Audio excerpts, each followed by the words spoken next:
साथियों नमस्कार।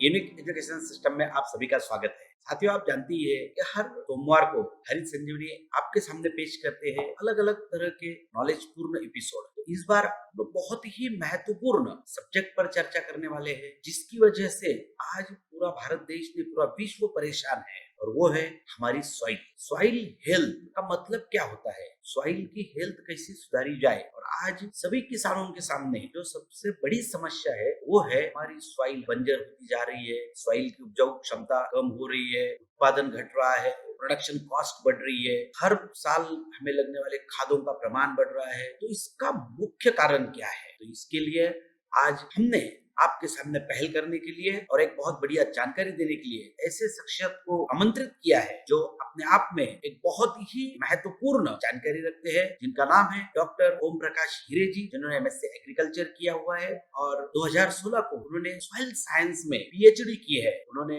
डॉक्टरेट हासिल की है महात्मा फुले एग्रीकल्चर यूनिवर्सिटी, महाराष्ट्र की बहुत मानी हुई एग्रीकल्चर यूनिवर्सिटी है, और आज वो एग्रीसर्च इंडिया प्राइवेट लिमिटेड इस कंपनी में सॉइल साइंटिस्ट की इस पद पर कार्यभार संभाले हुए हैं और अपना ज्ञान भारत देश के किसानों को बांट रहे हैं। साथियों आज उनके ही जुबानी सुनते हैं सॉइल हेल्थ कैसे मेंटेन करनी चाहिए, हमारे फसलों के लिए सॉइल अच्छी होना कितनी आवश्यक बात है। जैसे एक छोटा सा एग्जांपल देना चाहता हूँ मैं, जब कोई माता अपने बच्चों को जन्म देती है तो उसकी हेल्थ जितनी महत्वपूर्ण है, जब उसकी हेल्थ अगर अच्छी रहेगी तो उसके पेट में बच्चे की ग्रोथ बहुत अच्छी होती है और उसका जन्म भी अच्छा होता है। साथियों वैसे ही स्थिति अंतर हमारे सॉइल में होते हैं।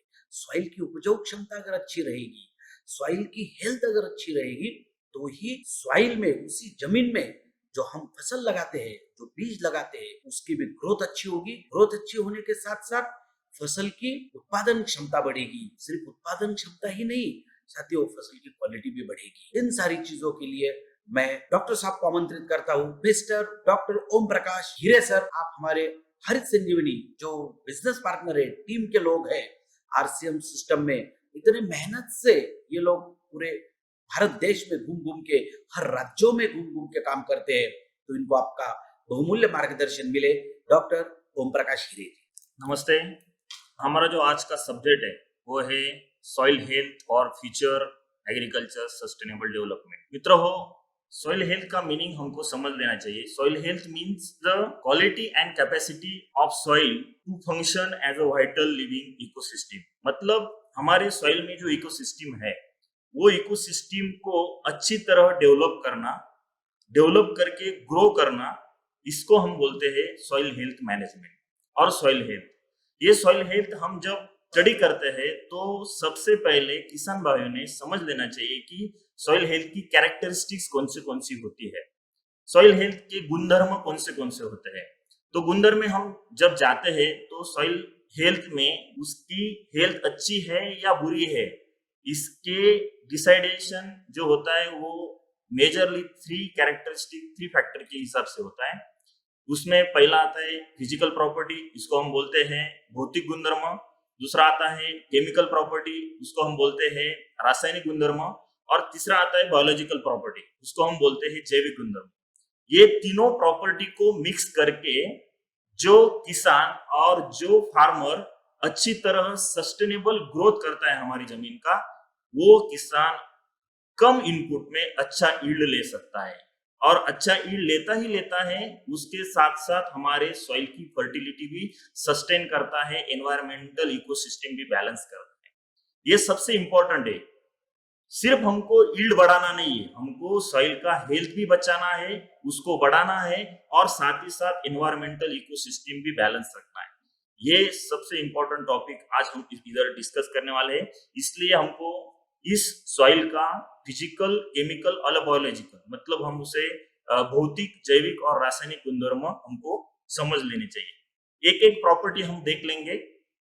इसमें पहली प्रॉपर्टी जो आती है फिजिकल प्रॉपर्टी में, मतलब भौतिक गुणधर्म में, वो है हमारे सॉइल का टेक्सचर। टेक्सचर मतलब सॉइल के पार्टिकल साइज। मित्रों हो, सॉइल के पार्टिकल साइज के हिसाब से सॉइल की हेल्थ जानी जा सकती है।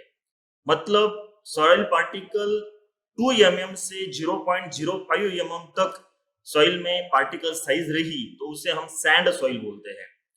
0.05 टू 0.002 mm तक हमारे सॉइल पार्टिकल्स की साइज होगी, तब हम उसको सील्ड सॉइल टेक्सचर बोलते हैं। और थर्ड जो आता है तो वो है हमारे सॉइल पार्टिकल की साइज जो है वो 0.002 mm के नीचे होनी चाहिए, उसे हम क्ले सॉइल पार्टिकल बोलते हैं, क्ले सॉइल टेक्सचर बोलते हैं। तो ये जो टेक्सचर, ये फिजिकल जो प्रॉपर्टी है, ये टेक्सचर फिजिकल प्रॉपर्टी हमारे जमीन की सुपीकता कैसी है ये दर्शाती है। इसमें सबसे इंपॉर्टेंट होता है कि सैंड, सिल्ट एंड क्ले, ये तीनों का जो परसेंटेज है, ये परसेंटेज इक्वल होना चाहिए। नहीं इक्वल तो थोड़ा सा कम ज्यादा 5%, 10% इधर उधर चलेगा, लेकिन मिनिमम हम एवरेजली बता सकते हैं कि सैंड का परसेंटेज 30% के आसपास होना चाहिए, सिल्ट का परसेंटेज 40% के आसपास होना चाहिए और क्ले का परसेंटेज 30% के आसपास होना चाहिए। हमने जो टोटल किया 30, 40 प्लस 30, तो 100% हमारा सैंड पार्टिकल साइज का क्लासिफिकेशन हो जाता है। तो इसके हिसाब से सॉइल में सैंड पार्टिकल भी होने चाहिए, सिल्ट पार्टिकल भी होने चाहिए और क्ले पार्टिकल भी होने चाहिए। तीनों का जो रेशियो हम बोलते हैं उसे हम लोमी सॉइल बोलते हैं। और लोमी सॉइल ये सबसे हेल्दी और सबसे सुपीक सॉइल कही जाती है। और इस टेक्सचर प्रॉपर्टी के ऊपर हमारे अदर जो फिजिकल प्रॉपर्टी जैसे इनफिल्ट्रेशन रेट होगा, हाइड्रोलिक कंडक्टिविटी, पर्कुलेशन रेट होगा, ये सब इस टेक्सचर के ऊपर डिपेंड होता है। और ये जो फिजिकल प्रॉपर्टी, केमिकल प्रॉपर्टी और बायोलॉजिकल प्रॉपर्टी मैं आपको बताने जा रहा हूँ, ये हम मिट्टी परीक्षण में, सॉइल एनालिसिस में हम चेक कर सकते हैं। ठीक है। और जो सेकंड प्रॉपर्टी है जो हम उसे बोलते हैं कि सॉइल स्ट्रक्चर। सॉइल स्ट्रक्चर मतलब हमारे जमीन की जड़न घड़न कैसी है, इसके बारे में हमको समझ लेना चाहिए। हमारे सॉइल पार्टिकल की जड़न घड़न 4-5 प्रकार में डिवाइड होती है। इसमें पहला पार्ट आता है क्रम्ब सॉइल, मतलब ऐसी पार्टिकल साइज के ऊपर क्रम्बी स्ट्रक्चर होता है। दूसरा पार्ट आता है ग्रैनुलर साइज, मतलब वो जो सॉइल पार्टिकल होता है वो सर्कुलर राउंड शेप में रहता है। तीसरा आता है सब एंगुलर ब्लॉकिंग, मतलब सम टाइम कोन दिखता है, एंगल दिखता है, सम टाइम राउंड दिखता है, ऐसे फॉर्म में स्ट्रक्चर होता है। और चौथा आता है एंगुलर ब्लॉकिंग, मतलब डायरेक्टली ट्रायंगल जैसे स्ट्रक्चर हमारे सॉइल में दिखते हैं। चौथा जो आता है वो प्रिज्मेटिक, मतलब जैसे कि वर्टिकल सेक्शन में प्रिज्म टाइप स्ट्रक्चर हमको दिखता है, इसको हम बोलते हैं प्रिज्मेटिक। और पांचवा जो आता है वो कोलुमनार स्ट्रक्चर, मतलब जैसे कॉलम दिखते हैं वर्टिकल सेक्शन में, इसको हम कोलुमनार स्ट्रक्चर बोलते हैं। और प्लेटी जो लास्ट आता है वो प्लेटी मतलब 1 बाय 1 प्लेट जैसा स्ट्रक्चर हमको दिखता है। 1 प्लेट नीचे, इसके ऊपर दूसरा, इसके ऊपर तीसरा, ऐसा प्लेटी लाइक स्ट्रक्चर हमारे सॉइल में दिखता है। मित्रों, ये जो 6-7 सॉइल स्ट्रक्चर के जो क्लासिफिकेशन है, इसमें से सबसे इंपॉर्टेंट है एंगुलर स्ट्रक्चर और एंगुलर ब्लॉकी स्ट्रक्चर। एंगुलर और एंगुलर ब्लॉकी स्ट्रक्चर हमारे सॉइल का स्ट्रक्चरल प्रॉपर्टी रहा तो हमारे सॉइल का हेल्थ अच्छा है, ऐसा हम कंसीडर करते हैं, ऐसा हम बोल सकते हैं। तो ये भी हम मिट्टी परीक्षण में, सॉइल एनालिसिस में ये हम देख सकते हैं कि हमारे सॉइल का स्ट्रक्चर कैसा है। थर्ड जो प्रॉपर्टी आती है वो है सॉइल पोरोसिटी और परमेबिलिटी। पोरोसिटी मतलब दो पार्टिकल के अंदर जो जगह रहती है, खाली जगह जो रहती है, वहां एयर और वाटर मतलब पानी और हवा वहां सर्कुलेट हो सकते हैं, इसको हम बोलते हैं सॉइल पोरोसिटी। मित्रों, अच्छी सॉइल, हेल्दी सॉइल किसको कहा जाता है? जिसकी पोरोसिटी मिनिमम 30% और मैक्सिमम 60% के आसपास होनी चाहिए। सपोज 30% के नीचे पोरोसिटी निकल गई तो वो प्रॉब्लमेटिक सॉइल हो सकती है, और सपोज 60% के ऊपर पोरोसिटी निकल गई तो इनफिल्ट्रेशन रेट ज्यादा होगा, पर्कुलेशन रेट ज्यादा होगा, लीचिंग लॉसेस न्यूट्रिएंट के ज्यादा होंगे, और इसके कारण हमको इस पोरोसिटी का परसेंटेज चेक करना जरूरी है। मित्रों, इस पोरोसिटी के हिसाब से हमारे सॉइल में पानी का और एयर का मतलब हवा का गुणोत्तर एक फिक्स किया जाता है। मतलब अच्छी सॉइल किसको कहा जाता है कि उस सॉइल में 25% पानी हो, 25% हवा हो, 5% सेंद्रीय पदार्थ हो, जिसे हम ऑर्गेनिक मैटर बोलते हैं, और मिनिमम 45 to 50% मिनरल मैटर हो। तो इस हिसाब से सॉइल का कंपोजिशन होना चाहिए। इसमें ये पोरोसिटी प्रॉपर्टी बहुत ज्यादा काम करती है। तो पोरोसिटी जितनी अच्छी मतलब 60-70% अपने जमीन की पोरोसिटी होगी तो वो जमीन फर्टाइल जमीन कहा जाती है, फर्टाइल सॉइल कहा जाती है। और इसमें हम अच्छी तरह फसल ले सकते हैं। और डिपेंड अपॉन दैट पोरोसिटी, मतलब ये पोरोसिटी के ऊपर हमारा पर्कुलेशन रेट डिपेंड होता है। जितनी पोरोसिटी ज्यादा उतना पर्कुलेशन रेट ज्यादा होता है, और पर्कुलेशन रेट ज्यादा होना मतलब वो सॉइल हमारी हेल्दी सॉइल कही जाती है। इसमें भी देखो पोरोसिटी 60% के आगे हो गई तो पर्कुलेशन रेट भी ज्यादा हो जाएगा। तो पर्कुलेशन रेट ज्यादा हो गया तो हम जो न्यूट्रिएंट पौधों के रूट जोन के नजदीक दे रहे हैं वो न्यूट्रिएंट लीचिंग लॉसेस द्वारा निकल जा सकते हैं। इसलिए पोरोसिटी हमारी 60% के आगे जानी नहीं चाहिए। इसलिए हमको क्लासिफिकेशन करके और मिट्टी परीक्षण करके हमारे सॉइल की पोरोसिटी कितनी है ये भी चेक कर लेनी चाहिए। चौथा सबसे इंपॉर्टेंट जो पॉइंट आता है, जो कैरेक्टरिस्टिक्स आती है, वो है वाटर होल्डिंग कैपेसिटी। मित्रों, हमारे सॉइल की पानी पकड़ने की जो क्षमता है, ये क्षमता हमारे न्यूट्रिएंट अवेलेबिलिटी के ऊपर बहुत ज्यादा इफेक्ट दिखती है, बहुत ज्यादा उसको फैक्टर करके उसको कहा जाता है। क्योंकि वाटर होल्डिंग कैपेसिटी जिस सॉइल की ज्यादा हो उस सॉइल में न्यूट्रिएंट भी ज्यादा पकड़ के रखने की कैपेसिटी होती है। मतलब हमने सपोज कंसीडर किया कि एक सॉइल में सैंड परसेंटेज ज्यादा है, मतलब 2 mm टू 0.05 mm की पार्टिकल साइज की जो जमीन है उसमें water holding capacity as compare to clay soil, मतलब जिस पार्टिकल साइज 0.002 mm के नीचे है उस पार्टिकल साइज के कंपेयर किया तो सैंड पार्टिकल में वाटर होल्डिंग कैपेसिटी बहुत कम होती है और वो ज्यादा से ज्यादा न्यूट्रिएंट लीचिंग लॉसेस द्वारा बाहर डाल देता है, वो पौधा उसको ले पाता नहीं। इसलिए हमारे जमीन में सैंड, सील्ड एंड क्ले, जैसे मैंने बताया आपको कि टेक्सचर, जो सॉइल टेक्सचर है, वो सॉइल टेक्सचर का जो परसेंटेज है वो इक्वल होना चाहिए। इसके लिए हमको कुछ कोशिशें करने पड़ेंगे जो मैं आपको बताने वाला हूँ कि ये सॉइल हेल्थ मेंटेन रखने के लिए आपको क्या क्या करना पड़ेगा।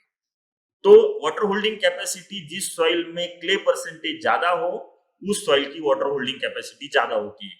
जिस सॉइल में सैंड परसेंटेज ज्यादा हो उस सॉइल की वाटर होल्डिंग कैपेसिटी कम होती है, और वाटर होल्डिंग कैपेसिटी ज्यादा अच्छी नहीं होती और ज्यादा भी अच्छी नहीं होती। वाटर होल्डिंग कैपेसिटी आपके सॉइल की 30-40% के आसपास होनी चाहिए।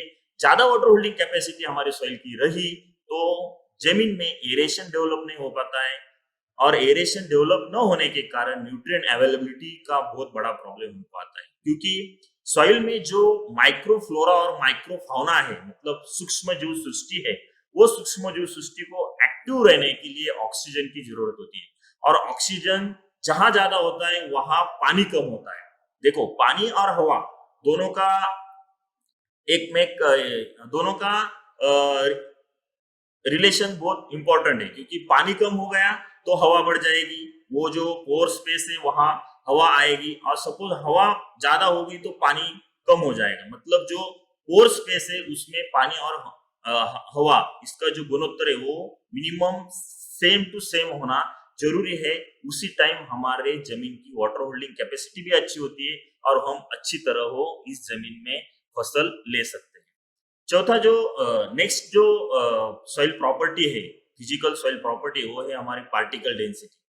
पार्टिकल डेंसिटी और बल्क डेंसिटी, ये जो है ये महत्वपूर्ण हमारे फिजिकल प्रॉपर्टी में कहा जाते हैं कि सॉलिड परसेंटेज जो है सॉइल का उसको हम पार्टिकल डेंसिटी बोलते हैं, और सॉलिड परसेंटेज में से हमने पोरोसिटी निकाल ली, मतलब particle density divided by porosity is equal to bulk density. ये बल्क डेंसिटी कभी भी पार्टिकल डेंसिटी से कम होती है। सपोज अच्छी सॉइल और हेल्दी सॉइल हम किसको कहते हैं कि उसकी बल्क डेंसिटी 1.33 ग्राम पर सेंटीमीटर क्यूबिक होनी चाहिए और पार्टिकल डेंसिटी 2.66 ग्राम पर क्यूबिक सेंटीमीटर होनी चाहिए। ये भी हम मिट्टी परीक्षण में सॉइल एनालिसिस में हम कैलकुलेशन करके इस सॉइल की हेल्थ हम चेक कर सकते हैं। ये हो गए हमारे जमीन के भौतिक गुणधर्म। इसमें हमने देखा कि हमारे जमीन में पानी पकड़ने की क्षमता कितनी है, पर्कुलेशन रेट कितना है, इनफिल्ट्रेशन रेट कितना है, हमारे सॉइल का टेक्सचर कैसा है, हमारे सॉइल का स्ट्रक्चर कैसा है, हमारे सॉइल की पोरोसिटी कैसी है। ये सब फिजिकल प्रॉपर्टी बहुत से किसान एनालिसिस करते नहीं है, तो हमको ये बताना है किसान भाइयों को कि ये एनालिसिस करके वो हमारे फिजिकल प्रॉपर्टी के हिसाब से सॉइल हेल्थ चेक करनी चाहिए। दूसरा जो पार्ट आता है सॉइल हेल्थ मैनेजमेंट में और सॉइल हेल्थ में ये है हमारे सॉइल की रासायनिक गुणधर्म, उसको हम बोलते हैं केमिकल प्रॉपर्टी। मित्रों, केमिकल प्रॉपर्टी में सबसे इंपॉर्टेंट प्रॉपर्टी आती है वो है सॉइल पीएच। सॉइल पीएच मतलब potential of hydrogen ion. PH का लॉन्ग फॉर्म होता है पोटेंशियल ऑफ हाइड्रोजन आयन। तो जमीन में 0 से 14 तक सॉइल की पीएच की रेंज होती है। तो हमने तो हमारे करियर में अभी तक 0% 0 पीएच की सॉइल देखी नहीं है और 10 के आगे भी सॉइल देखी नहीं है। लेकिन न्यूट्रल सॉइल, एसिडिक सॉइल और अल्कलाइन सॉइल, इस 3 कैटेगरी में सॉइल पीएच का क्लासिफिकेशन होता है। सपोज हमारे सॉइल का pH 6.5 to 7.5 to 8.8 up to 8, मतलब 6.5 टू 7.5 जब हमारे सॉइल का पीएच होता है तब हम उसको न्यूट्रल सॉइल पीएच बोलते हैं। और न्यूट्रल सॉइल पीएच में सबसे ज्यादा जमीन में न्यूट्रिएंट अवेलेबल फॉर्म में उस पौधे को मिलते हैं। सपोज पीएच सॉइल का कम हो गया, मतलब 6.5 के नीचे वो निकल गया किसी वजह से, मतलब हेवी रेनफॉल हो या ज्यादा एसिडिक फर्टिलाइजर यूज हो, इसके कारण वो जमीन का पीएच नीचे निकल गया, एसिडिक सॉइल हो गई, तो बहुत से ऐसे न्यूट्रिएंट है कि वो पौधे को अवेलेबल नहीं हो पाते। फॉर एग्जांपल कैल्शियम हो, मैग्नीशियम हो, पोटेशियम हो, सोडियम हो, ऐसे जो न्यूट्रिएंट है वो न्यूट्रिएंट पौधे को अवेलेबल नहीं हो पाते। और सपोज ये पीएच ज्यादा हो गई, मतलब अभी महाराष्ट्र की 80-90% और बहुत सी डिस्ट्रिक्ट स्टेट की पीएच जो है दिन ब दिन बढ़ती जा रही है। और पीएच बढ़ती जा रही है मतलब क्या हो रहा है कि हमारे जमीन में हाइड्रोजन आयन का परसेंटेज कम होता जा रहा है और हाइड्रोक्सिलिक आयन का परसेंटेज बढ़ता जा रहा है।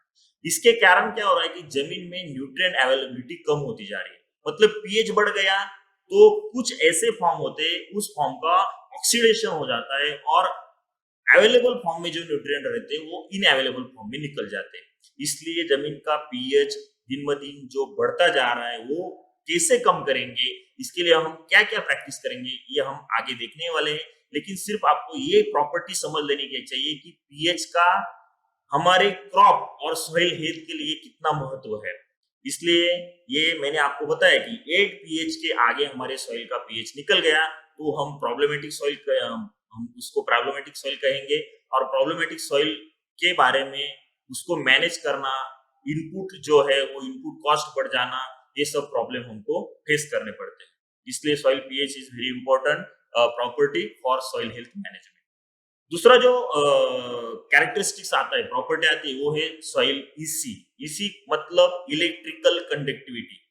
इलेक्ट्रिकल कंडक्टिविटी ये ऐसी प्रॉपर्टी है, ये हमको जमीन में कितने प्रतिशत क्षार है, कितने प्रतिशत साल्ट है, सोल्यूबल हो या इनसोल्यूबल हो, दोनों फॉर्म कितने प्रतिशत है, ये हमको ये इलेक्ट्रिकल कंडक्टिविटी के एनालिसिस के बारे में हमको एनालिसिस के बाद हमको समझ में आता है।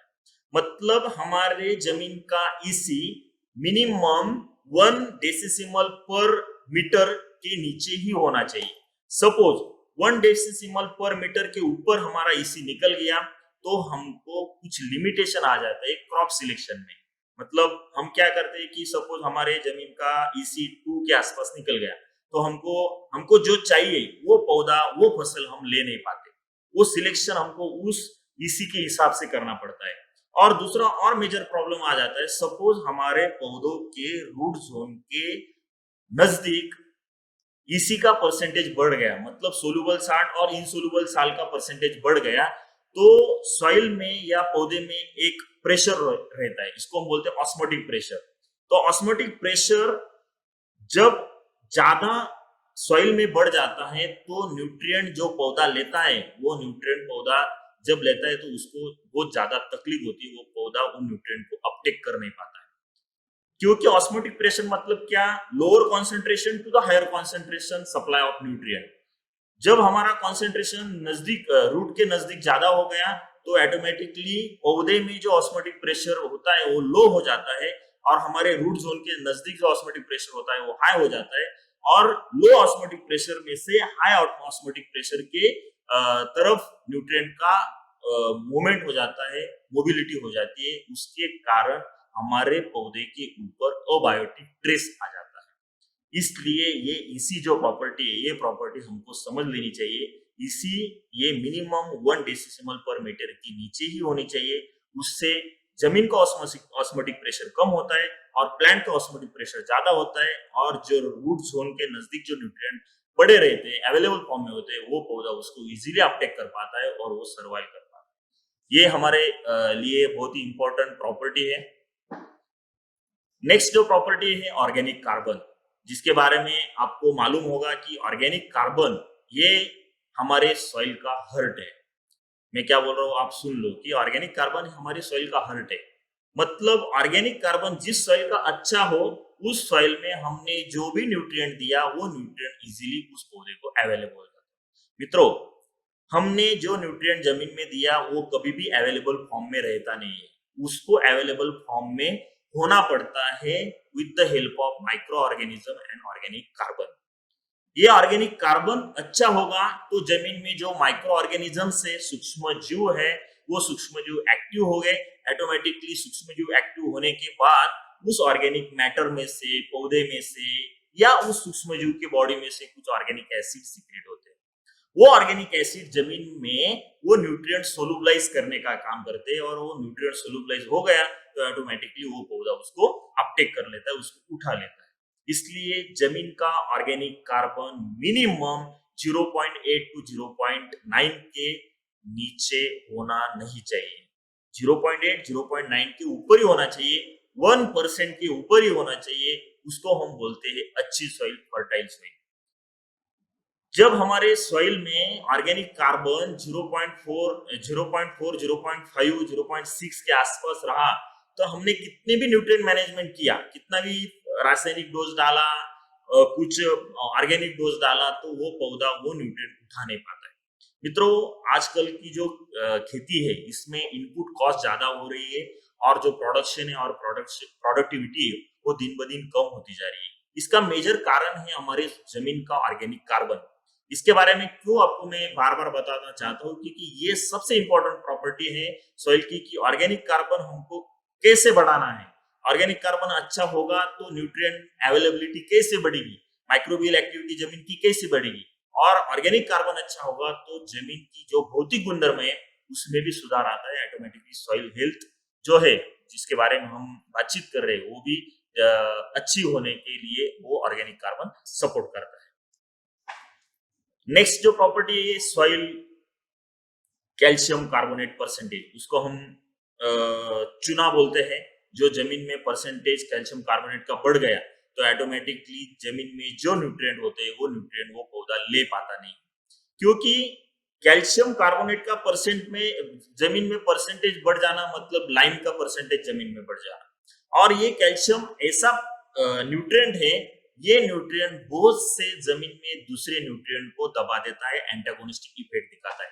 मतलब सपोज हमने फास्फोरस दे दिया, सपोज चुनखड़ जमीन होगी, मतलब चुनखड़ी युक्त जमीन, जिसको हम जिस सॉइल में कैल्शियम कार्बोनेट का प्रमाण 8-9% के ऊपर जाता है, 10% के ऊपर जाता है, इसको हम कैल्केरियस सॉइल बोलते हैं, चुनखड़ जमीन बोलते हैं। तो इस चुनखड़ जमीन में हमने सपोज फास्फोरस का एप्लीकेशन किया, तो वो जब फास्फोरस है वो फॉस्फेट फॉर्म में जब जाता है, तो ये फॉस्फेट फॉर्म इस कैल्शियम के साथ एक साथ आ जाता है और कैल्शियम फॉस्फेट जमीन में तैयार होता है, और ये कैल्शियम फॉस्फेट जमीन में फिक्स हो जाता है, स्थिर हो जाता है। सपोज जैसे कि कैल्शियम फॉस्फेट तैयार हो गया, डाई कैल्शियम फॉस्फेट तैयार हो गया, ट्राई कैल्शियम फॉस्फेट तैयार हो गया, ऐसे अनसोल्यूबल अनअवेलेबल फॉर्म जमीन में तैयार हो जाती है और वो पौधा उसको उठा नहीं पाता। इसलिए कैल्शियम कार्बोनेट कंटेंट सॉइल में हमको सिलेक्टेड क्रॉप का इस्तेमाल करना पड़ता है, फसल हमको सिलेक्टेड लेनी पड़ती है। फ्रूट क्रॉप हम इस सॉइल में ले सकते नहीं है। परसेंटेज कैल्शियम कार्बोनेट का कितना है वो हम पहले चेक कर लेनी चाहिए, इसके हिसाब से हम क्रॉप सिलेक्शन करना चाहिए। इसको मैनेज करने के लिए कुछ सॉइल कंडीशनर आते हैं, कुछ सल्फर बेस्ड फर्टिलाइजर्स आते हैं, जिप्सम बेस्ड फर्टिलाइजर्स आते हैं, उसका इस्तेमाल करके हम इस चुनखड़ और कैल्केरियस सॉइल को रिक्लेम कर सकते हैं। ये सबसे इंपॉर्टेंट प्रॉपर्टी है। बहुत से एरिया में 30-35-40% तक कैल्केरियस सॉइल का परसेंटेज दिखा गया है। नेक्स्ट जो प्रॉपर्टी ये है कैटायन एक्सचेंज कैपेसिटी, मतलब हमारे जमीन में जो पार्टिकल साइज होती है, जो पार्टिकल होते हैं, इस पार्टिकल के ऊपर निगेटिव चार्ज होता है। सुन लो मेरी बात, निगेटिव चार्ज पार्टिकल्स के ऊपर होता है। निगेटिव चार्ज पार्टिकल के ऊपर होने के कारण वो पार्टिकल जिस न्यूट्रिएंट के ऊपर पॉजिटिव चार्ज है उसको एब्सॉर्ब करता है। मतलब पॉजिटिव चार्ज और निगेटिव चार्ज वो दोनों एक साथ अट्रैक्ट होते हैं, निगेटिव निगेटिव चार्ज वाले रिफ्लेक्ट होते हैं और निगेटिव और पॉजिटिव चार्ज वाले अट्रैक्ट होते हैं। तो इसके कारण हमारे सॉइल की पार्टिकल साइज जितनी कम, उतनी उस सॉइल की कैटायन एक्सचेंज कैपेसिटी ज्यादा होती है। फॉर एग्जांपल हमारे सॉइल की पार्टिकल साइज और हमारे सॉइल के परसेंटेज में क्ले परसेंटेज ज्यादा हो, हमारे सॉइल का पानी पकड़ने की जो क्षमता है वो ज्यादा हो, मतलब हमारे सॉइल में क्ले परसेंटेज जो 30% होना चाहिए वो 40% हो, 45% हो, तो उस सॉइल में कैटायन एक्सचेंज कैपेसिटी ज्यादा होती है as compare to the sandy soil. Sandy soil की particle size greater than 0.05 mm के ऊपर होती है, 2 mm तक, और उस सॉइल में पार्टिकल साइज बड़ी होने के कारण सरफेस एरिया कम मिलता है, और सरफेस एरिया कम मिलने के कारण जो कैटायंस है वो कैटायंस उस पार्टिकल के ऊपर ज्यादा देर तक टिक नहीं पाते और वो लीच आउट हो जाते हैं। जिस सॉइल की कैटायन एक्सचेंज कैपेसिटी ज्यादा, उस सॉइल की फर्टिलिटी भी ज्यादा मानी जाती है, उस सॉइल की प्रोडक्टिविटी भी ज्यादा मानी जाती है, और वो सॉइल हम बोलते हैं कि हेल्दी सॉइल करके हम उसको कह सकते हैं। इसलिए ये भी प्रॉपर्टी हम मिट्टी परीक्षण में सॉइल एनालिसिस में एनालिसिस कर सकते हैं।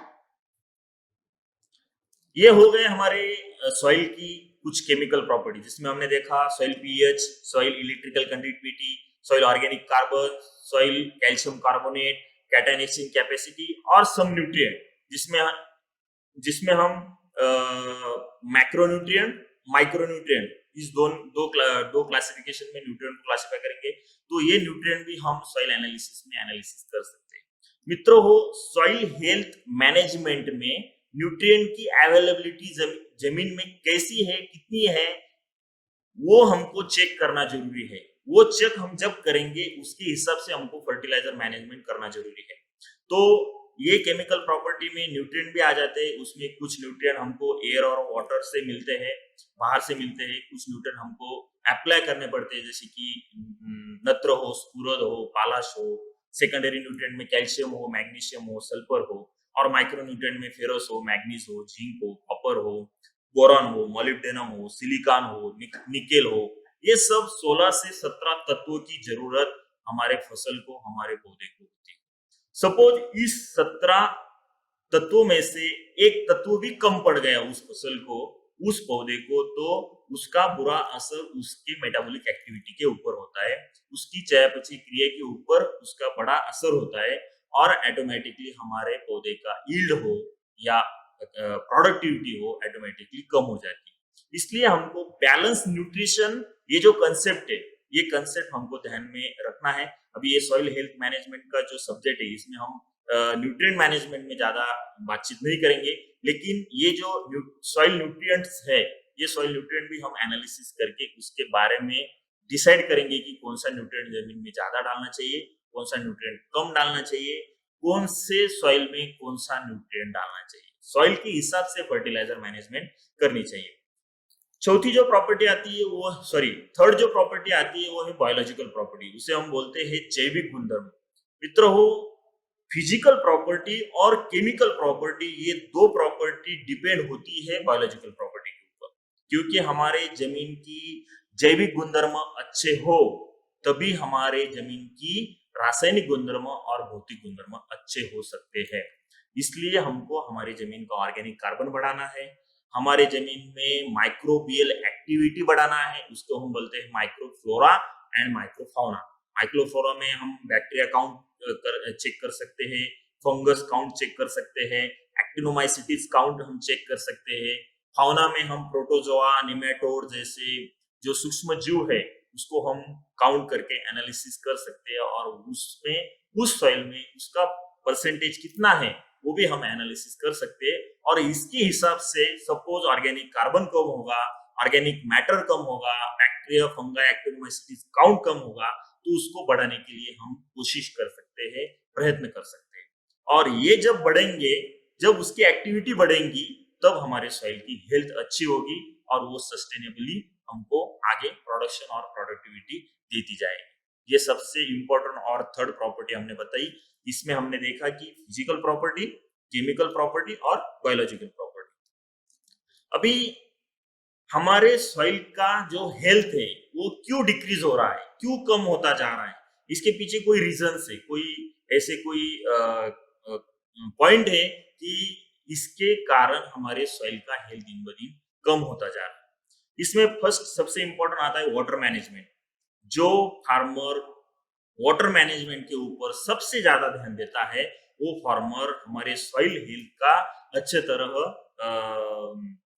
अच्छी तरह सॉइल हेल्थ बढ़ा सकता है, क्योंकि वाटर मैनेजमेंट के हिसाब से हमारे जमीन में फंगस और पेस्ट का मैनेजमेंट हम कर सकते हैं। सपोज हमारे सॉइल में वाटर ज्यादा हो गया, इसके कारण हमारे जमीन में फंगस का ग्रोथ ज्यादा हो जाता है, पेस्ट कुछ रहते हैं वो पेस्ट का भी ग्रोथ ज्यादा हो जाता है और ऑटोमेटिकली हमारा इनपुट कॉस्ट बढ़ के प्रोडक्शन और प्रोडक्टिविटी कम हो जाती है। तो वाटर मैनेजमेंट करते हुए हमको एक सबसे इंपॉर्टेंट पॉइंट कंसिडर करके रखना है कि हमको हमारे जमीन में फील्ड कैपेसिटी के हिसाब से पानी देना है। पानी ज्यादा हो गया वो भी हमको अच्छा नहीं है हमारे फसल को, और कम हो गया वो भी हमको हमारे फसल को अच्छा नहीं है। Field capacity and permanent wilting point, ये दो जो कंसेप्ट है, इसके अंदर जब पौधे के रूट जोन में पानी होता है तभी वो पौधा वो पानी को ले पाता है। इसलिए हम कितने न्यूट्रिएंट सॉइल में दे रहे हैं इसको इम्पोर्टेंट नहीं है, हमने जो दिया है उसमें से कितने प्रतिशत उस पौधे ने उसको उठाया, ये सबसे इंपॉर्टेंट है। इसको हम बोलते हैं फर्टिलाइजर यूज इफिशिएंसी। जितना डाला उसमें से उस पौधे ने कितना उठाया, कितना वो अपटेक कर सका, और ये सब डिपेंड होता है हमारे जमीन में वाटर मैनेजमेंट के ऊपर। इसके बारे में आगे हम बताएंगे। सेकंड जो है क्यों हमारे जमीन की हेल्थ बिगड़ती जा रही है, इसमें सेकंड पॉइंट जो आता है वो है heavy application of inorganic fertilisers. मतलब जितना चाहिए उतना न डालते हुए हमको लगता है कि ज्यादा खाद डालने से ज्यादा उत्पादन बढ़ता है, ज्यादा उत्पादकता बढ़ती है। ये जो हमारे दिमाग में जो ब्लॉक है वो ब्लॉक हमको पहले निकालना।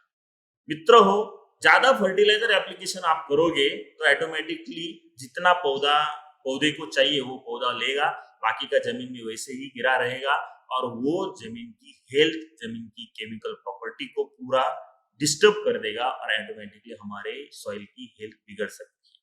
इसलिए उसका एप्लीकेशन कैसा होना चाहिए, कहाँ होना चाहिए, कब होना चाहिए, कितना होना चाहिए, ये हम बाद में डिस्कस करेंगे। ये सिर्फ पॉइंट हमको बताना है कि क्यों हमारे सॉइल का हेल्थ दिन ब दिन खराब होता जा रहा है। Use of low quality of inorganic fertiliser. बहुत से मार्केट में फर्टिलाइजर मिलते हैं मित्रों, बहुत से मिलते हैं, लेकिन क्वालिटी फर्टिलाइजर जो होता है वो क्वालिटी फर्टिलाइजर जब हम सॉइल में इस्तेमाल करते हैं तो without affecting the soil property वो पौधे को अवेलेबल होता है। बहुत से मार्केट में फर्टिलाइजर मिलते हैं, उसमें हेवी मेटल का परसेंटेज ज्यादा होता है, फिलर मटेरियल का परसेंटेज ज्यादा होता है, जो परसेंटेज चाहिए वो कम होता है और अदर परसेंटेज ज्यादा होते हैं। और इसके कारण filler material, heavy metal based fertiliser जब हम सॉइल में डालते हैं तो उसका बुरा असर हमारे सॉइल के हेल्थ के ऊपर होता ही होता है, लेकिन ह्यूमन बीइंग के हेल्थ के ऊपर, मानव के हेल्थ के ऊपर भी होता है। हमको ये समझ लेना चाहिए कि क्वालिटी बेस्ड फर्टिलाइजर का इस्तेमाल कैसे जमीन में करना चाहिए। 2 पैसे ज्यादा लगने दो, कोई दिक्कत नहीं, हमारा 5% 10% खर्चा ज्यादा होगा, लेकिन हमारे सॉइल का भी हेल्थ अच्छा होगा, हमारे सॉइल की इकोसिस्टम जो है वो भी बैलेंस रहेगी और एनवायरमेंटल जो क्लाइमेट है वो भी हमको बैलेंस रखना है। हमको सिर्फ सॉइल की हेल्थ इंपॉर्टेंट नहीं है, हमको हमारी खुद की भी हेल्थ इंपॉर्टेंट है और इकोसिस्टम जो है वो इकोसिस्टम की भी हेल्थ हमको इंपॉर्टेंट है। इसलिए हमको low quality based inorganic fertiliser का इस्तेमाल करना नहीं चाहिए। वो क्वालिटी आप चेक कर सकते हैं, आप आपके फील्ड के ऊपर कुछ ट्रायल्स ले सकते हैं और बाद में उसका ज्यादा परसेंटेज में आप इस्तेमाल उसको कर सकते हैं। नेक्स्ट पॉइंट जो है less awareness about soil and water analysis. बहुत से फार्मर अभी भी सॉइल एंड वाटर एनालिसिस कर नहीं रहे हैं, उसके हिसाब से फर्टिलाइजर मैनेजमेंट कर नहीं रहे हैं, इसके कारण दिन ब दिन सॉइल की हेल्थ जो है वो कम होती जा रही है। नेक्स्ट पॉइंट जो है वो minimum use of organic manures and bio fertilisers. मतलब जो सेंद्रीय खाद है उसका एप्लीकेशन बहुत कम होता जा रहा है और रासायनिक खाद का एप्लीकेशन ज्यादा हो जा रहा है। बायो फर्टिलाइजर जो मार्केट में मिलते हैं उसका भी एप्लीकेशन दिन ब दिन कम होता जा रहा है, और अदर जो इनऑर्गेनिक फर्टिलाइजर हो, low quality based inorganic fertiliser, उसका एप्लीकेशन ज्यादा हो जा रहा है, और इसके कारण हमारे सॉइल का हेल्थ दिन ब दिन बिगड़ता जा रहा है। नेक्स्ट जो पॉइंट है, absence of knowledge about the application of nutrients. उसमें मैक्रो हो माइक्रो हो, न्यूट्रिएंट का इस्तेमाल कौन से फॉर्म में करना चाहिए, कब करना चाहिए, कितने डोज में करना चाहिए और कहाँ करना चाहिए, ये चारों पॉइंट जब आप समझ लेंगे तब आपका जो इनपुट कॉस्ट है वो मिनिमम 20 to 30% कम हो जाएगा, और आपका जो यील्ड है वो 10 से 15% बढ़ जाएगा।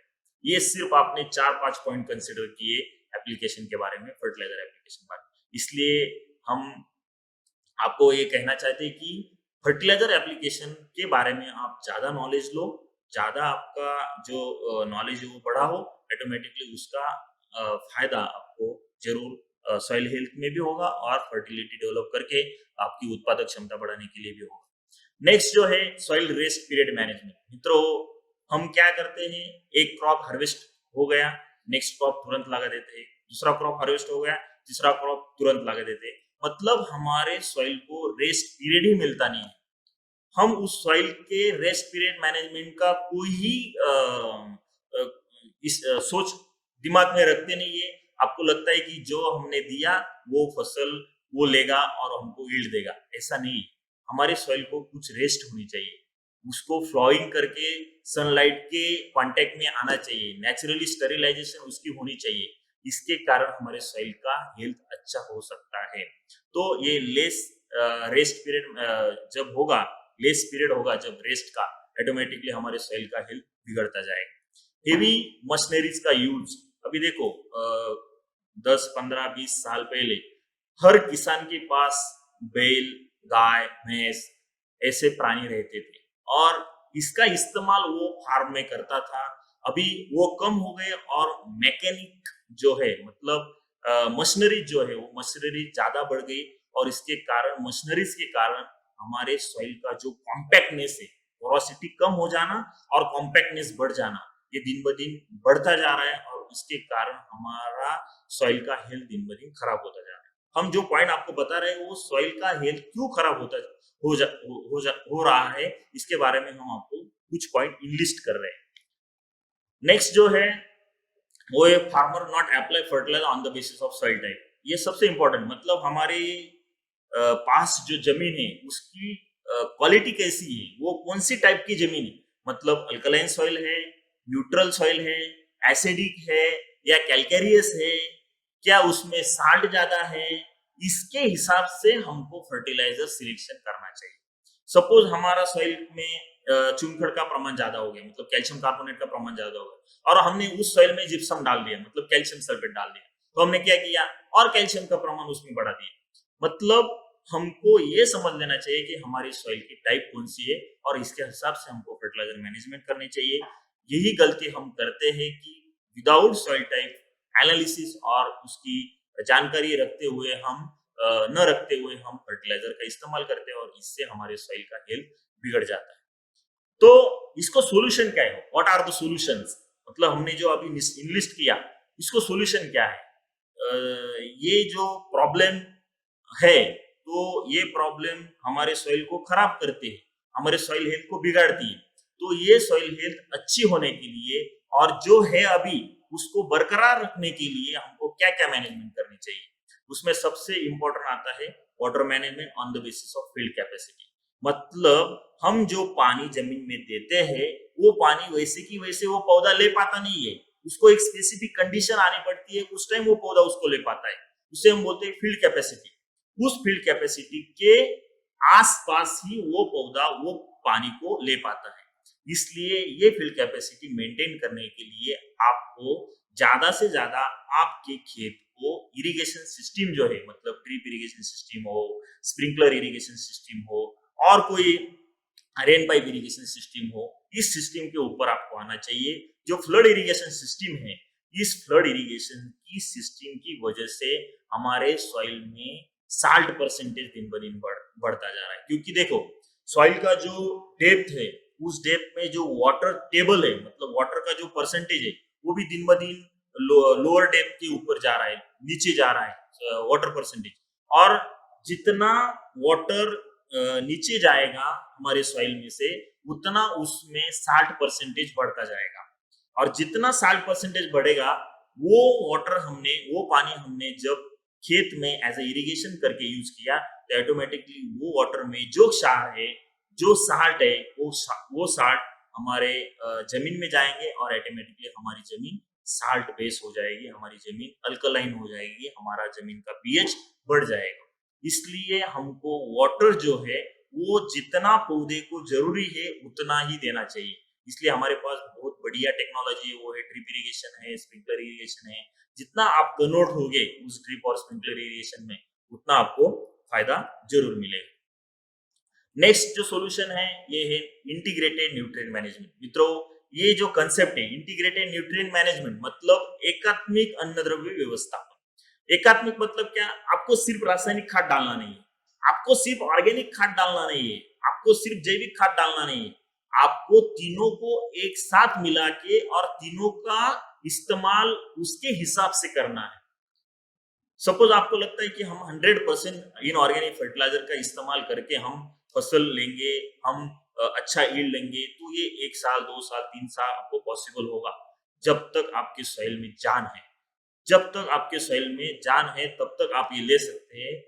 सपोज हमारे सॉइल में न्यूट्रिएंट परसेंटेज है, लेकिन उसकी जो बायोलॉजिकल प्रॉपर्टी है वो प्रॉपर्टी भी कम होगी, फिजिकल प्रॉपर्टी है वो भी कम होगी, तो आप सिर्फ रासायनिक खाद डाल के वो पौधा अच्छे से यील्ड आपको दे नहीं पाएगा। इसलिए हमको पौधे का और सॉइल का बैलेंस रखना है, पौधे का भी यील्ड अच्छा लेना है और सॉइल की फर्टिलिटी भी आपको अच्छी रखनी है।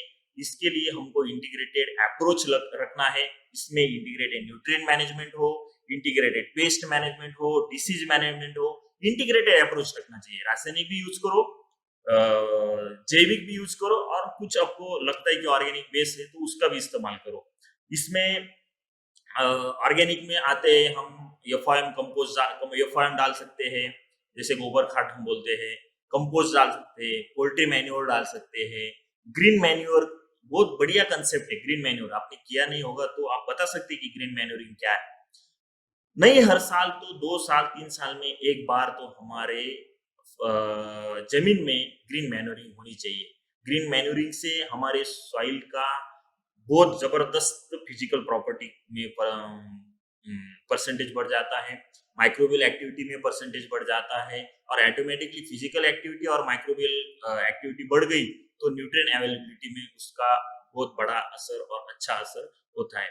इसलिए आपको इंटीग्रेटेड अप्रोच में सेंद्रीय फर्टिलाइजर, इनऑर्गेनिक फर्टिलाइजर और कुछ जैविक मतलब बायो फर्टिलाइजर, ये तीनों का इस्तेमाल आपको जमीन में करना है, फसल के लिए करना है। ऑटोमेटिकली आपकी सॉइल का हेल्थ उससे बढ़ सकता है। सेकंड नेक्स्ट जो पॉइंट है, ये मैंने आपको बताया कि फर्टिलाइजर एप्लीकेशन का जो मेथड है, इसमें 4R करके एक कंसेप्ट है। 4R कंसेप्ट मतलब right place, right time, right source, right rate. इसको हम बोलते हैं 4R कंसेप्ट फर्टिलाइजर मैनेजमेंट। ये कंसेप्ट से आप जब चलेंगे, मतलब हमको कब फर्टिलाइजर देना है, हमको कहाँ फर्टिलाइजर देना है, हमको कितना फर्टिलाइजर देना है, हमको वो फर्टिलाइजर का सोर्स कौन सा होना चाहिए।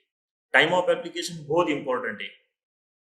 कब हमको उस फसल को नाइट्रोजन चाहिए, कब उस फसल को फास्फोरस देना चाहिए, फ्लावरिंग स्टेज के ऊपर हमको जमीन में कौन सा न्यूट्रिएंट देना चाहिए और स्प्रे में कौन सा न्यूट्रिएंट देना चाहिए, उस टाइम उस फसल को, उस पौधे को कौन से न्यूट्रिएंट की ज्यादा जरूरत है, ये सब ध्यान में रखते हुए आपको वो फर्टिलाइजर का टाइम ऑफ एप्लीकेशन बहुत इंपॉर्टेंट।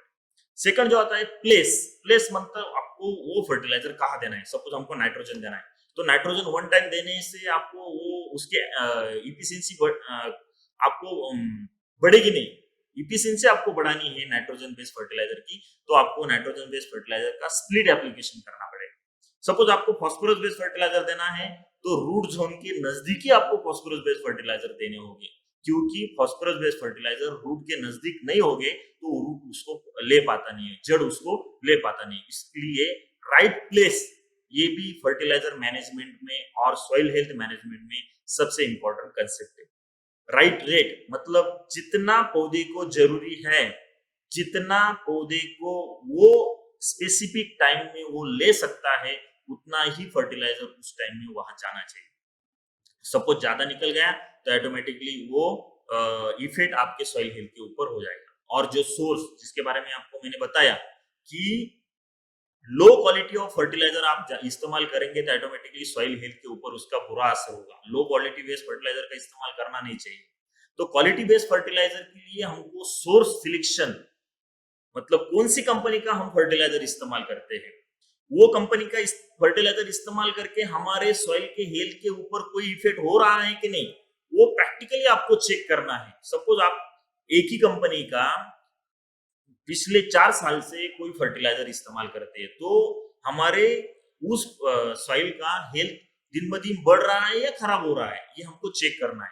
इसलिए सोर्स जो है जहां से हम फर्टिलाइजर लेते हैं, जिस कंपनी का हम फर्टिलाइजर लेते हैं, ये भी सबसे इंपॉर्टेंट होता है हमारे सॉइल हेल्थ मैनेजमेंट के लिए, हमारे सॉइल हेल्थ बढ़ाने के लिए।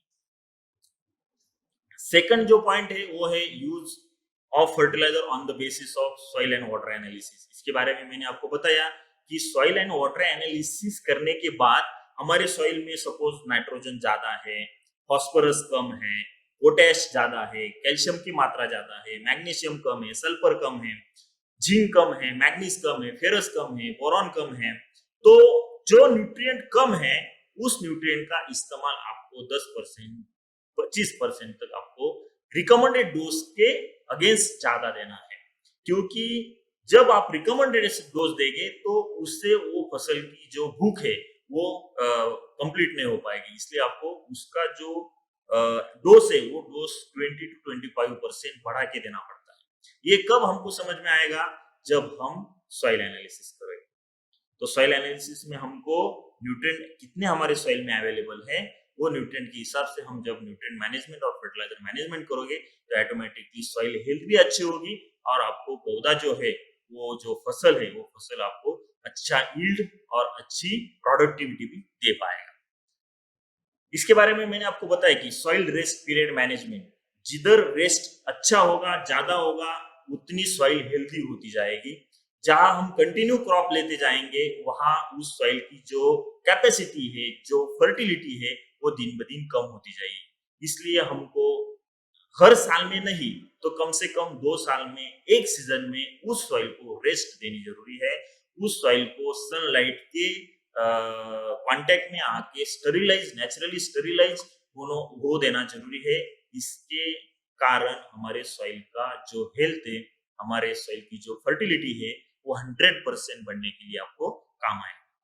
Avoid the heavy machineries. मैंने आपको बताया कि जो हेवी मशीनरीज है दिन ब दिन जो बैल का जो इस्तेमाल होता था फार्म में वो दिन ब दिन कम होता जा रहा है और मशीनरीज का इस्तेमाल दिन ब दिन बढ़ता जा रहा है। इसके कारण हमारे सॉइल का जो कॉम्पैक्टनेस है वो कॉम्पैक्टनेस बढ़ता जा रहा है। ऑटोमेटिकली रूट जोन डेवलपमेंट हो, व्हाइट रूट डेवलपमेंट हो, मतलब सफेद जो जड़ होते हैं उसकी वृद्धि हो, पानी पकड़ने की जो क्षमता हो, ये दिन ब दिन उस सॉइल में कम होती जाती है और ऑटोमेटिकली उस सॉइल का हेल्थ जो है वो दिन ब दिन बिगड़ जाता है। इसलिए हमको हेवी मशीनरीज का इस्तेमाल ज्यादा करना नहीं चाहिए। हम उसको पर्याय तो नहीं है, ऑप्शन तो नहीं है, लेकिन ज्यादा करना नहीं चाहिए। ये भी हम सॉइल हेल्थ मैनेजमेंट में कंसिडर करेंगे। Apply the fertiliser on the basis of soil type. ये मैंने बताया आपको कि फर्टिलाइजर जो है वो सॉइल टाइप के हिसाब से करने चाहिए। मतलब हमारे सॉइल में चुनखड़ ज्यादा हो तो इसमें हम एसिडिक फर्टिलाइजर का इस्तेमाल ज्यादा करेंगे। सपोज हमारे सॉइल में चुनखड़ का प्रमाण ज्यादा हो तो सल्फर बेस्ड सॉइल कंडीशनर का इस्तेमाल हम ज्यादा करेंगे। सपोज हमारी सॉइल एसिडिक हो, उसका पीएच कम हो, तो हम उस सॉइल में लाइम बेस्ड फर्टिलाइजर का इस्तेमाल ज्यादा करेंगे। सपोज हमारे सॉइल में सोडियम बेस का परसेंटेज ज्यादा हो, मतलब हमारी सॉइल चोपन सॉइल हो, उसको हम सोडिक सॉइल बोलते हैं, तो उस सोडिक सॉइल को रिक्लेमेंट करने के लिए हमको जिप्सम बेस्ड फर्टिलाइजर का इस्तेमाल करना पड़ेगा। मतलब सॉइल टाइप के हिसाब से, सॉइल के फिजिकल, केमिकल, बायोलॉजिकल प्रॉपर्टी के हिसाब से हमको फर्टिलाइजर का सिलेक्शन करना जरूरी है। ये भी पॉइंट हमको कंसिडर करना है सॉइल हेल्थ मैनेजमेंट के लिए। और जो लास्ट पॉइंट आता है वो है क्रॉप रोटेशन। मित्रों हो, ये जो पॉइंट है क्रॉप रोटेशन, मतलब कोई किसान क्या करता है कि एक ही फसल हर सीजन में लेते जाता है। हर सीजन में मतलब हर ईयर में, हर साल में वो लेते जाता है। और इससे क्या होता है कि हमारे जमीन में उस फसल के लिए जो फंगस होते हैं, जो पेस्ट होते हैं, वो जमीन में प्यूपल स्टेज में वहां सेट हो जाते हैं और उसका बुरा असर नेक्स्ट सीजन में उस फसल के ऊपर होता है। तो हम जब क्रॉप रोटेशन करेंगे, सपोज हमने लीफी वेजिटेबल इस सीजन में लिया, तो नेक्स्ट सीजन में हम लेग्यूमिनस क्रॉप लेंगे, उसके नेक्स्ट सीजन में कुछ फ्रूट क्रॉप लेंगे, उसके नेक्स्ट सीजन में कुछ रूट बेस्ड क्रॉप लेंगे, मतलब कैरोट हो, ओनियन हो, बीट हो, रेडिश हो, पोटैटो हो, उस स्वीट पोटैटो हो, जो जो जमीन में डेवलप होते हैं, ऐसे क्रॉप हम लेंगे। तो इससे क्या होता है कि उस फसल में हमको इनपुट कॉस्ट कम हो सकती है, मतलब फंगस डिसीज और पेस्ट मैनेजमेंट हम अच्छी तरह कर पाते हैं। थर्ड जो है वो सॉइल हेल्थ, मतलब जो ग्रीन मैनोरिंग हो, ग्रीन क्रॉप हो, या हम उसे बोलते हैं कि पल्स क्रॉप। पल्स क्रॉप हम जब लेंगे तो पल्स क्रॉप की एक कैपेसिटी होती है कि वो एटमॉस्फेरिक नाइट्रोजन जमीन में स्थिर करता है। ऑटोमेटिकली पल्स क्रॉप का रोटेशन आ गया तो ऑटोमेटिकली हमारे सॉइल हेल्थ का जो परसेंटेज है, सॉइल हेल्थ की जो सॉइल फर्टिलिटी की जो प्रॉपर्टी है, वो बढ़ने के लिए मदद होती है। मतलब ये जो क्रॉप रोटेशन है, ये क्रॉप रोटेशन भी होना चाहिए। इसमें आप ग्रीन मैन्योरिंग जैसा क्रॉप ले सकते हो, तो 2 साल में हो, 1 साल में हो, आपकी हिसाब से ग्रीन मैन्योरिंग जैसा क्रॉप आप ले सकते हो। मतलब क्रॉप रोटेशन होना ही होना चाहिए। एक क्रॉप, एक फसल आपको हर सीजन में और हर साल में लेने से आपके सॉइल की हेल्थ खराब होती है, आपकी सॉइल की फर्टिलिटी दिन ब दिन डिक्रीज हो जाती है, कम होती जाती है। इसलिए क्रॉप रोटेशन ये भी सबसे इम्पोर्टेंट पॉइंट है। ऐसे कुछ इम्पोर्टेंट पॉइंट हमने देखे जिसमें हमारे सॉइल फर्टिलिटी और सॉइल हेल्थ का परसेंटेज और सॉइल हेल्थ अच्छी रखने के लिए हम कोशिश करेंगे। Thank you. धन्यवाद डॉक्टर साहब, आपने आज बहुत ही अहम और महत्वपूर्ण जानकारी दी। इतनी बारीकाई से आपने जानकारी दी है कि सॉइल के सारे फैक्टर्स आपने बताए। सही में अगर इसके ऊपर किसान अगर थोड़ा भी ध्यान दे तो बहुत बड़ा परिवर्तन आपने जमीन पे ला सकते हैं। और इसके सबसे बड़े फायदे होंगे कि एक तो लोगों का प्रोडक्शन कॉस्ट कम होगा, उत्पादन का जो खर्चा है वो कम होगा, और धीरे धीरे हमारी सॉइल की हेल्थ भी सुधरती जाएगी। और इसी कड़ी में मैं आप सभी को एक बहुत महत्वपूर्ण जानकारी देना चाहता हूँ। जैसे डॉक्टर साहब कह रहे थे कि इसके ऊपर उपाय डॉक्टर साहब ने बताए, तो हमारे पास बहुत ही महत्वपूर्ण प्रोडक्ट है। वो सबसे महत्वपूर्ण प्रोडक्ट है हरित संजीवनी स्टेज नंबर 1। 250 ग्राम हम लोग जमीन की उपजाऊ क्षमता बढ़ाने के लिए इस प्रोडक्ट को इस्तेमाल करते हैं, और बहुत ही लाजवाब और महत्वपूर्ण क्रांतिकारी प्रोडक्ट है सॉइल हेल्थ स्पेशल। 500 ग्राम में अवेलेबल है और 1 एकड़ के लिए हम इसे इस्तेमाल करते हैं। साथियों, ये दो प्रोडक्ट जमीन की उपजाऊ क्षमता, जमीन की जो अघुलनशील तत्व जमीन में होते हैं, यानी कि जैसे डॉक्टर साहब ने बताया कि पोरोसिटी, जमीन में जो पोरोसिटी होती है वो अच्छी होनी चाहिए, वाटर होल्डिंग कैपेसिटी अच्छी होनी चाहिए, जमीन में जो बायोलॉजिकल प्रॉपर्टीज होती है, जीव जीवाणु अच्छे होने चाहिए। तो इन सारी चीजों को लेके सॉइल हेल्थ बहुत अच्छे पैमाने पे काम करता है, न्यूट्रिएंट अवेलेबल करके देने में काम करता है। तो ये प्रोडक्ट अगर आप रेगुलर अपने जमीन पर इस्तेमाल करोगे तो आने वाले दिनों में धीरे धीरे आपके सॉइल की सभी चीजें ठीक होते होते सॉइल हेल्थ बहुत अच्छी रहेगी, और आपके धीरे धीरे उत्पादन में बढ़ोतरी होगी, क्वालिटी उत्पादन में बढ़ोतरी होगी, आपका उत्पादन खर्चा कम होगा। तो मैं सभी डिस्ट्रीब्यूटर को रिक्वेस्ट करता हूं कि आने वाले सीजन में, आज जो खरीफ का सीजन चल रहा है, ऊपर का जो भारत देश है वहां पर अभी 1 जुलाई से धान की बुआई स्टार्ट हो रही है। धान ये भारत देश की सबसे बड़ी फसल है। तो यहाँ जहां फसल की बुआई हो चुकी है वहां पर भी आप फसल की बुआई होने से 30 दिनों तक हरित संजीवनी स्टेज नंबर 1 सॉइल हेल्थ जमीन में दे सकते हैं, और वहां से फिर स्टेज नंबर 2, 3 का छिड़काव आप स्टार्ट कर सकते हो। और जहां अभी रिप्लांटेशन होने वाला है, बुआई होने वाली है, तो आप हरित संजीवनी स्टेज नंबर 1 और सॉइल हेल्थ का इस्तेमाल जरूर करें। और आप जैसे शेड्यूल दिया गया है आगे हरित संजीवनी का स्टेज नंबर 2, 3, 4 का, तो आप इस्तेमाल करें। तो निकलिए साथियों, तुरंत अपने पिकअप सेंटर में ऑर्डर कीजिए, डेपोज में ऑर्डर कीजिए और बड़े पैमाने पे आप इस प्रोडक्ट को लेके बिजनेस कर सकते हो, टारगेट पूरे कर सकते हो। अप्रैल, मई, जून महीने में बहुत सारे लोगों ने सराहनीय कार्य किया है और अपने टारगेट्स को पूरा किया है। वैसे आप भी निकलिए, बिजनेस को बढ़ाने के लिए पूरी हरित संजीवनी टीम आपके साथ है, आपके पीछे है। धन्यवाद, थैंक यू। जय आरसीएम, जय हरित संजीवनी, जय जवान, जय किसान। जहर मुक्त खेती, जहर मुक्त खाना, स्वस्थ भारत का निर्माण। जय जवान, जय किसान। लाए हरित संजीवनी, पाए हरित संजीवनी, लाए हरित संजीवनी, पाए हरित संजीवनी।